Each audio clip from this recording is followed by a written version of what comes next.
اور اس میں رکاوٹ جو معاشی نظام ہے اس میں غریبوں کا تحفظ ہے, اس میں مالدار آپ کی راہ میں روڑے اٹکائے گا.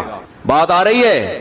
تو اس لیے میرے بھائی حکومتی سطح پہ بھی ان دو چیزوں کے خلاف آواز اٹھانی چاہیے. اپنی صلاحیتوں کو دائیں بائیں چیزوں میں ضائع مت کرو, یہ قانون پاس ہو جائے, یہ قانون پاس ہو جائے, یہ ہو جائے. اور بھائی جان سب سے پہلے یہ پاس کرواؤ کہ کو ایجوکیشن سسٹم کو ختم کیا جائے. اسکولوں میں لڑکیوں کا ڈریس پراپر ہونا چاہیے, فیمیل کو میل نہیں پڑھائے گا, میل کو فیمیل نہیں پڑھائیں گی. خواتین کے ہاسپٹل الگ ہونے چاہیے, مردوں کے الگ ہونے چاہیے. یہ کیا مذاق ہے کہ ڈیلیوری کیس ہے اور میل ڈاکٹر آ کے وہ کیس میل ڈاکٹر کے پاس کیوں جا رہا ہے؟ وہ کیس عورت کے بچہ پیدا ہو رہا ہے, آدمی کا کام کیا ہے وہاں کھڑے ہو کر, وہ کیوں کھڑا ہوا ہے وہاں پہ؟ سب ختم. تو یہ دو چیزوں کو میرے بھائی اپنے گھروں میں بھی نافذ کرو, سمجھ رہے؟ پھر بات کروں گا, بہت اہم ٹاپک ہے, اگلے ہفتے اسی کو لے کے چلیں. پاکستان نے انتہائی شاندار سفارتکاری کے ذریعے بہت بڑی جنگ کو دھکیلا ہے. سعودی عرب سے دفاعی معاہدہ, ساتھ میں ایران جو کہ پڑوسی اور مخالف سمت میں امریکہ اور اسرائیل. اس پورے معاملے کو جس طرح پاکستان نے نبھایا ہے اور امن کی کوشش کی ہے, اس سے ہماری قوم کا وقار, عزت اور پذیرائی بڑھ گئی ہے. بے شک بے شک بے شک سعودی عرب نے پاکستان کے ساتھ دوستی کا ثبوت دیا اور پاکستان کے لیے مشکلات پیدا نہیں کی. ایران کی جرت اور کامیاب مزاحمت بھی قابل رشک رہی. بے شک ایران نے نر کا بچہ بن کے دکھایا, ایران نے بہادری دکھائی, یہ ماننا پڑے گا, ایران نے بہادری دکھائی, قربانیاں دی, پوری قیادت ان کی امریکہ نے اڑا دی اور پھر بھی وہ ڈٹے ہوئے, ماننا پڑے گا. باقی پھر ایران نے گڑبڑ کی ہے کہ وہ تھوڑا تھوڑا اپنی سعودی عرب سے بھی ٹھڑک نکالی ہے, یہ غلط کیا ایران نے. ابھی مفتی عبدالرحیم صاحب کا بیان آیا ہے نا کہ صدام حسین نے 13 حملے کیے تھے اسرائیل پر اور 53 کر دیے سعودی عرب پہ. تو بھائی تم یہ کیا کر رہے ہو؟ پھر اس کا نتیجہ کیا نکلا؟ سعودی عرب نے اپنی مدد کے لیے پھر امریکہ کو بلایا اور پھر وہ امریکہ یہیں آ کے اعتکاف میں بیٹھ گیا. وہ 10 دن کا اعتکاف ہوتا ہے, پوری زندگی کے اعتکاف میں بیٹھ گیا. تو اب سعودی عرب نے صحیح کیا غلط کیا, لیکن اس میں مجبور کس نے کیا؟ صدام حسین نے مجبور کیا. بھائی آپ کو کیا ضرورت ہے, آپ نے کویت پہ قبضہ کر لیا, پھر آگے سعودی عرب پہ بھی. تو مسئلہ یہ ہوتا ہے کہ بعض لوگ اسرائیل کا نام استعمال کر کے وہ دوسروں سے دشمنی بھی نکالتے ہیں. تو ایران نے اسرائیل کے خلاف جب تک چل رہا تھا ساری دنیا مان رہی تھی زندہ باد بھائی, لیکن اس نے اسرائیل کی آڑ میں سعودی عرب کو بھی کوٹنا شروع کر دیا. اور دلیل یہ دی ہے کہ اڈے ہیں وہاں پہ. بھائی ان اڈوں سے آپ پہ اٹیک نہیں ہو رہا, ان اڈوں سے آپ پہ اٹیک نہیں ہو رہا. تو سعودی عرب جانے, وہ امریکہ جانے, اور وہ آج سے تھوڑی ہو تو بہت پہلے سے ہیں. تو اس لیے ایران, اگر میں اس معاملے میں ایرانی حکومت کی تعریف کرتا ہوں, بہرحال اس نے جوان مردی کا مظاہرہ کیا ہے, یہ مانتے ہیں, لیکن دوسرے جو کام صحیح ہے اس کو صحیح کہا جائے گا, جو غلط ہے اس کو غلط کہا جائے گا. تو اس نے یہ بھی کیا, جو سعودی عرب کو کیوں آپ حملہ کر رہے ہو؟ بعض لوگ کہتے ہیں سعودی عرب میں بادشاہت ہے, جو ناجائز بادشاہت ہے. دیکھو باتیں کرنے پر گورنمنٹ کی طرف سے کوئی پابندی نہیں ہے. جب سعودی عرب کا پاکستان آرمی کے ساتھ اتحاد ہوا تھا نا, آرمی نہیں فورسز کے ساتھ, اس میں ایئر فورس بھی ہے. ہماری سب سے جاندار شاندار تو ایئر فورس ہے, تو ہمارے پائلٹ ہیں ہمیشہ سے مشہور ہیں. تو تبھی مجھے بچپن سے پائلٹ بننے کا شوق تھا, اس لیے میری 2-3 تصویریں بچپن کی پائلٹ والے ڈریس میں ہیں, بس وہ تصویریں ہی ہیں, وہ بھی پتہ نہیں کہاں چلے گئی. تو اب بھی پائلٹ سے کم نہیں ہے بھائی, اب بھی جہاز اڑا رہے ہیں, اور کہ جہاز ہی تو اڑا رہے ہیں بیٹھ کے یہاں. خیر, اعز مقام فی الدنا سرج سابحین وخیر جلیس فی الزمان کتاب. جب JF-17 کے پائلٹوں کو دیکھتا ہوں نا میں جہاز اڑاتے ہوئے, تو مجھے متنبی کا شعر یاد آتا ہے, موضوع سے ہٹ جاتا ہوں, کیا کریں. اعز مقام فی الدنا سرج سابحین. پہلے زمانے میں شاعروں کے کیا تخیل ہوا کرتے تھے یار. اب لڑکوں کو دیکھو یار, کوئی لڑکا پن رہا ہی نہیں ہے, لیڈیز بنتے جا رہے ہیں, فیشل کروا رہے ہیں, اور پتہ نہیں کمر کھول کے کیا کر رہے ہو یار تم. متنبی پڑھ لیتے. متنبی کہتا ہے مرد کے لیے سب سے عزت دار جو جگہ ہے نا, جہاں بیٹھ کے مرد کیا لگتا ہے, مرد کا بچہ لگتا ہے, وہ ہے تیرتے ہوئے گھوڑے کی پشت.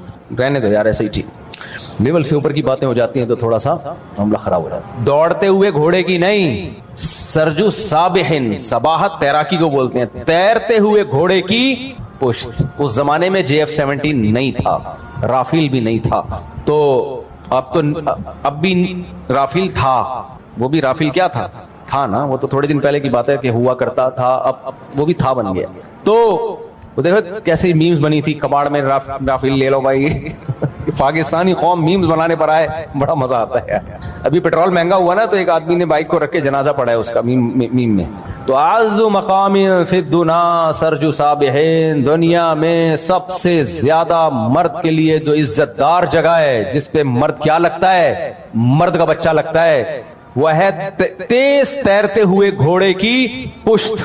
اگر متنبی آج موجود ہوتا تو وہ JF-17 کے پائلٹ کے بارے میں یہ بات کہتا جب وہ رافیل کے تعاقب میں نکلا. جہاز میں تو بھائی آدمی اپنے سسرال بھی جا رہا ہوتا ہے بیٹھ کے, کیا خیال ہے, وہ سین نہیں آئے گا اس میں, وہ ایسا نہیں لگے گا کہ مرد کا بچہ ہے. سسرال جب آدمی جا رہا ہو تو کیسا لگتا ہے, وہ آپ سب کو پتہ ہے کیسا لگتا ہے, آدمی نہیں لگ رہا ہوتا, بہرحال وہ جو بھی لگ رہا ہوتا ہے. تو اگر وہ دیکھ لیتا نا ہمارے زمانے کے طیارے اور پائلٹوں کو دیکھ لیتا, ہمارے جو فضائی شاہینوں کو دیکھ لیتا, تو پھر متنبی یہ شعر گھوڑے پہ نہ کہتا, کس پہ کہتا, ہمارے پائلٹوں کے بارے میں کہتا, تو ہماری ایئر فورسز کے بارے میں کہتا. اور آگے متنبی نے بڑی پیاری بات کی ہے, وَخَيْرُ جَلِيسٍ فِي الزَّمَانِ کِتَابُ. آج کے لونڈے لپاڑوں کو کہا ہے کہ لونڈے لپاڑے نا فخر کرتے ہیں, ابے میری بغل میں ایک حسینہ بیٹھی ہوئی ہے, میں جس سے ڈیٹ مارتا ہوں یہ دیکھ کتنی خوبصورت, اس کے ساتھ میں قائد اعظم کے مزار پہ بیٹھتا ہوں. اللہ معاف فرمائے, قائد اعظم نے بھی معاف نہیں کرنا بیٹا, ایسے چپیڑے لگیں گے نا قائد اعظم کی طرف سے قیامت کے دن, بولیں گے کم بختو تم لوگ میرے مزار کو ڈیٹنگ پوائنٹ بنایا ہوا ہے. بغیرتی کی بھی کوئی انتہا ہوتی ہے یار, کہیں اور گندے نالے میں جا کے بیٹھ جاؤ, برساتی نالے میں بیٹھ جاؤ جا کے یار. تو آج نوجوان فخر کرتا ہے کیسی ہم نشیں میری بغل میں اور میرے ساتھ حسینہ. نہ مرد کے فخر کرنے کی یہ چیز نہیں ہے. متنبی گمراہ آدمی تھا لیکن باتیں خاندانی کر گیا. کہتا ہے خیر جلیس فی الزمان کتاب, سب سے بہتر ہم نشین کتاب ہے. کتاب یعنی مرد کے دو کنڈیشن میں آدمی بہت اچھا لگتا ہے, ایک جب اس کے ہاتھ میں کتاب ہو اور مطالعہ کر رہا ہو, ادیب لگتا ہے دیکھنے میں, لگتا ہے کہ نالجیبل آدمی ہے, نالج امپروو کرنے کا اس کو شوق ہے. اور دوسرا جب JF-17 کی پشت پہ بیٹھا ہوا جہاز اڑا رہا ہو یا تیز رفتار گھوڑے کی پشت پہ بیٹھا ہوا. آج اس کا آلٹرنیٹ کیا ہے ہمارے پاس, کتاب کا آلٹرنیٹ ہے ٹک ٹاک پہ لڑکیوں کا ناچ, لڑکیوں کے ڈانس. وہ آپ کی ہم نشین ہے ٹک ٹاک, ایک ریل, دوسری ریل, تیسری ریل, پھر وہ بس ناچ اور ڈانس اور یہی چھچور بنا دیکھتے رہتے ہیں لوگ. تو متنبی نے ایک اور بڑی پیاری بات کی. متنبی پتہ ہے گمراہ آدمی تھا لیکن پھر بھی کچھ باتیں بڑی خاندانی کر کے گیا. یہ گزرا ہے آج سے 1000 سال سے بھی زیادہ ہو گیا اس کو, متنبی کو تقریباً 1100 سال پرانا شاعر ہے. متنبی کہتا ہے کہ ایک دفعہ شراب خانے میں گیا, اس کے دوستوں نے انوائٹ کیا کبھی آؤ ہمارے ساتھ بھی بیٹھو. تو جب شراب خانے میں گھسا ہے تو اس کے دوست پینے پلانے میں لگے ہوئے تھے, تو دوستوں نے اس کو بھی شراب پیش کی کہ کائنڈلی 2 گھونٹ آپ بھی. تو اس نے شراب تو نہیں پی لیکن اپنے دوستوں کی دل شکنی بھی نہیں کی. دوستوں کی تعریف اس نے ان الفاظ میں کی, لِأَحِبَّتِي أَن يَمْلَؤُوا بِالصَّافِيَاتِ الْأَكْوَبَا وَعَلَيْهِمِ أَن يَبْذُلُوا وَعَلَيَّ أَلَّا أَشْرَبَا. کہہ رہے دوستی کا تقاضا یہی ہے میرے محبوبوں کے لیے کہ مجھے پلانے کی کوشش کریں. ان کی دوستی کا یہ تقاضا ہے کہ وہ مجھے پلائیں, دوست ہے نا تو اپنے ساتھ شریک کریں, لیکن مجھ پر میری غیرت کا تقاضا یہ ہے کہ میں نہ پیوں. اب سوال پیدا ہوتا ہے کہ متنبی کیا تمہیں نشے کا شوق نہیں ہے؟ نشہ تو ہر آدمی کو ہوتا ہے. تو اگلے شعر میں اس کا جواب دیتا ہے کہ بھائی مجھے بھی نشہ ہے, میں اتنا نیک نہیں ہوں کہ مجھے نشے کا شوق ہی نہیں ہے. کہتے ہیں نشے تو شرابیوں میں بیٹھتا ہوں تو نشے کا شوق ہوگا کہ نہیں ہوگا؟ تو کہہ رہا ہے ایسا نہیں ہوں گے میں دودھ کا دھلا ہوا کہ مجھے نشے کا شوق نہیں ہے, لیکن کہتا ہے مجھے نشہ پتہ ہے کس چیز کا ہے, کہ مجھے نشہ ایک گھمسان کی جنگ ہو رہی ہو اور اس میں گھوڑے کی پشت پہ سوار ہو کے تلوار لے کے میدان جنگ میں کود پڑوں, اور تلواروں کی جھنکار سے مجھے جو ٹھڑک پیدا ہوتی ہے نا, جو میں ناچتا ہوں, وہ والا کہہ رہا ہے یہ پروگرام اس شراب میں مجھے نظر نہیں آ رہا. تو میرے جو نشہ ہے وہ کیا ہے؟ تلواروں کی جھنکار, اس میں لڑائی. نہیں آ رہی میرا خیال ہے بات, پہلے زمانے میں ہوا کرتا تھا, اب یہ سب ختم ہو گیا. متنبی کہتا ہے کہ لوگ مجھ سے پوچھتے ہیں میں کون ہوں, مجھ سے آ کے نا پوچھتے ہیں کہ حضرت آپ کہاں سے ہیں, انڈا موڑ سے آپ کا تعلق ہے, پٹیل پاڑا میں رہتے ہیں آپ, ڈیفنس میں رہتے ہیں, کہاں رہے لوگ, ہم تعارف کرتے ہیں نا. مجھے لگ رہا ہے آپ لوگ بور ہو رہے ہیں, شاید بور ہو رہے ہیں, مجھے آپ کو دیکھ کے ایسا لگ رہا ہے آپ ٹینشن میں آ گئے. آگے سوال جواب دیتا ہوں, تھوڑا سا میں اپنی ٹھڑک نکال رہا ہوں اصل. تو بعض دفعہ یہ ہوتا ہے کہ لوگ کہتے ہیں ہم تو سب شرعی مسائل پوچھنے کے لیے آئے, انہوں نے کیا پروگرام شروع کر دیا, لیکن یار پوچھ ہم بھی سن لیا کرو یار. تو متنبی پتہ ہے کیا کہتا ہے کہ لوگ مجھ سے پوچھتے ہیں کہ حضرت آپ ہیں کون, آپ کے بارے میں ہمیں کہاں سے معلومات ملیں گی؟ تو متنبی کہتا ہے میرے بارے میں معلومات لینی ہے تو مجھے تلوار جانتی ہے, گھوڑا جانتا ہے اور کتاب جانتی ہے, اس کے علاوہ میرا کسی سے سلام دعا بولو, کسی سے سلام دعا نہیں. تلوار کے بارے میں مجھ سے آپ معلومات لے سکتے ہیں, تلوار بتائے گی بھائی اس کے ہاتھ میں آ جاؤ تو بس خیر نہیں ہے, کھوپڑیاں کٹنا شروع ہو جاتی ہیں. گھوڑا بتائے گا, گھوڑے سے پوچھو گے یار متنبی کے بارے میں رپورٹ پیش کرو, کہہ رہا رپورٹ پیش کرنے کی ضرورت نہیں ہے, میری لگام جب متنبی کے ہاتھ میں ہوتی ہے اس کا اسٹائل بدل جاتا ہے. اور کتاب بتائے گی, کتاب کہے گی بھائی اتنا اچھا دوست ہے, جب ایک دفعہ ہاتھ میں مجھے پکڑتا ہے تو صفحے الٹتا ہی چلا جاتا ہے. تو یہ پرانے زمانے کے شاعروں کے تخیل تھے, اب ڈیٹوں کے علاوہ کوئی تخیل بولو بچا نہیں. نوجوانوں کے مسائل کیا ہیں؟ میرے سے جو آ کے پوچھتے ہیں نا حضرت مل نہیں رہی, ابا نہیں مان رہے, ماموں نہیں مان رہے, فلانے نہیں مان رہے, خود نہیں مان رہی, بس یہی چل رہا ہے. احتلام بہت ہو رہا ہے, کوئی دوا بتا دیں. جب سارا دن یہی سوچتا رہے گا تو پھر یہی ہوگا نا, نائٹ فال ہی ہوگا, وہ سارا خواب میں آگے نکلے گا. ٹرک الٹ گیا, یہ الٹ گیا, فلانا الٹ گیا. یہ چل رہے ہیں آج کل کے نوجوانوں کے تخیل. بھائی وہ اقبال نے کہا تھا نا کہ تو شاہی ہے بسیرا کر پہاڑوں کی چٹانوں پر. اقبال دنیا میں آ گئے نا دوبارہ, وہ بولے کہ تو پتہ نہیں کہاں بسیرا کر رہا ہے یار. تو چھوڑو, بھی زیادہ آگے نہیں جاتا میں.